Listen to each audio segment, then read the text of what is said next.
in a nutshell, if you were to give your nutritional advice to someone who's like a balanced nutritional advice to someone who's undergoing cancer treatment, what would some tips be? So I like to use a good method is the American Institute for Cancer Research has this great picture called the New American Plate. You can apply it to other countries as well. But really, it's like 2/3 of the plate is plants. So that's vegetables, fruit, whole grains, beans, legumes, and 1/3 being proteins. And that can be animal proteins or just more plant proteins like soy, beans, and lentils. So you can think of that as a plate of what you want your plate to look like, or you can think of that over your whole dietary pattern, that the majority should be including some diversity of plant sources. Again, whole grains, beans, legumes, all of that. And still, we want protein. We do have increased protein needs during cancer treatment to support recovery. And that is always like an ideal, right? That's what we want to aim for, having a good balanced diet, just like we recommend for cancer prevention.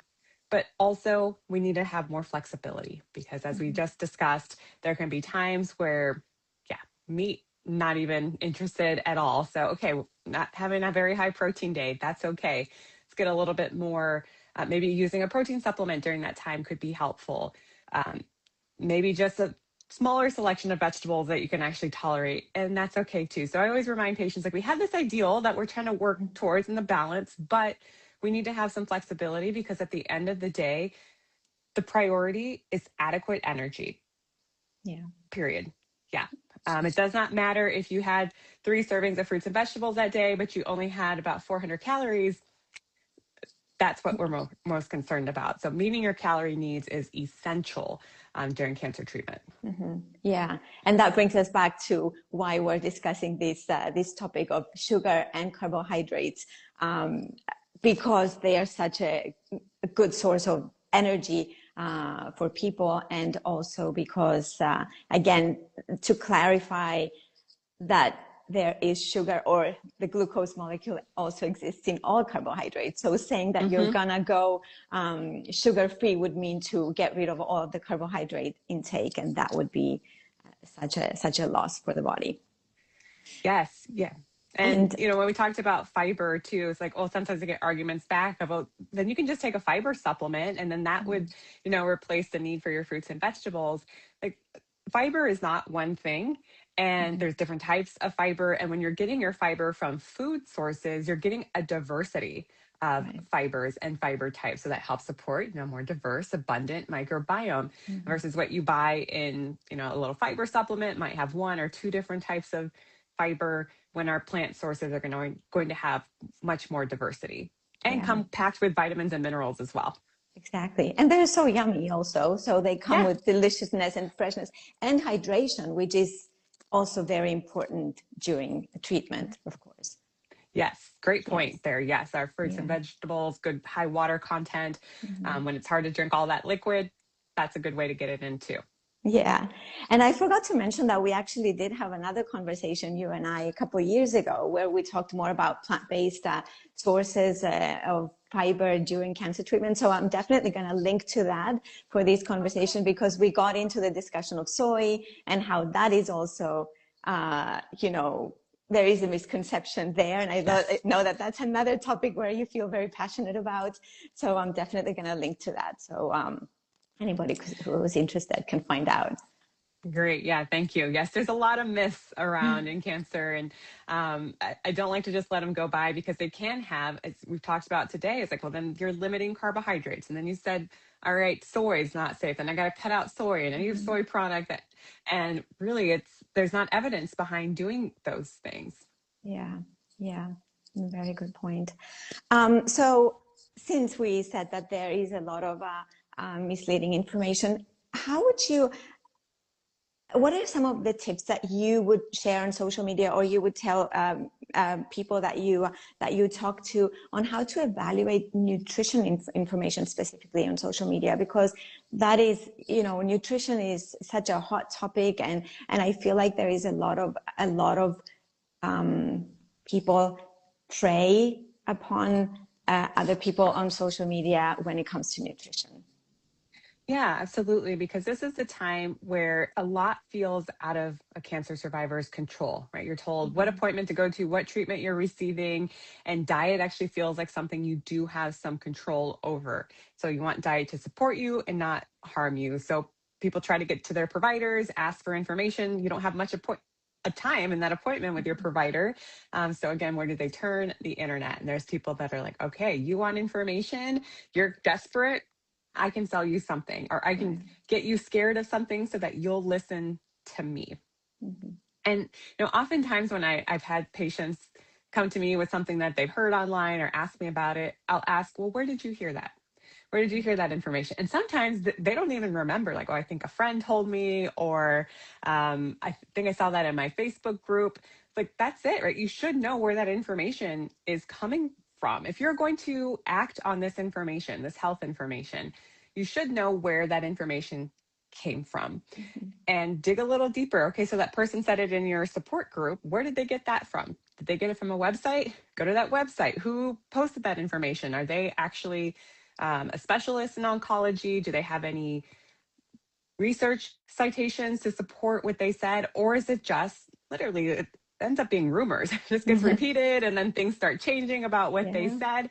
So always dig a little deeper into where that information is coming from. Mhm. So again, looking for credentials, looking for, are they citing research? And then with the research that they're citing, was that actually research done in humans? I Mhm. see this a lot, that like, oh, this compound can kill cancer. And it Yeah. was done in a petri dish. Like, a Right. lot of things can kill cancer in a petri dish. A lot of things can kill cancer in a rat. We have to look at, what does the evidence say for humans and in Mhm. human research. So I'm like, you've got to do that work. I said, this is your health. This is your health. It is very important. You probably put a lot of time, a lot of survivors have put in time to get a good oncologist, get treated Mhm. at a good cancer center.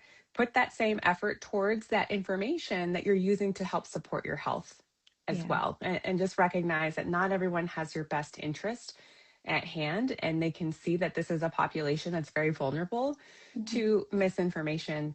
And I said, don't blame the survivors. I get it. You're desperate, you are scared, and unfortunately there are people who use that to their advantage. Yeah, I feel the same, because I feel like if you're looking for an answer, you're going to grab onto things that you see around you. So definitely, we don't blame the survivors. And Mm-mm. something that I always think when I talk about social media is like, pause before you share. I Yeah. feel like it's the same when you're going to apply that information to yourself. It's like, pause first, and then all of these things that you've said, ask, where did this source come from? Is it validated? Do, other evidence, like people with credentials, do they share the same thing before you jump on that wagon? Sometimes I feel with nutrition, people feel that, I mean, what is the harm of not Mm-hmm. eating sugar or not, eating carbohydrates? But then there's so much of the science in the body that we need to take into consideration. It's not just a little, silo, right?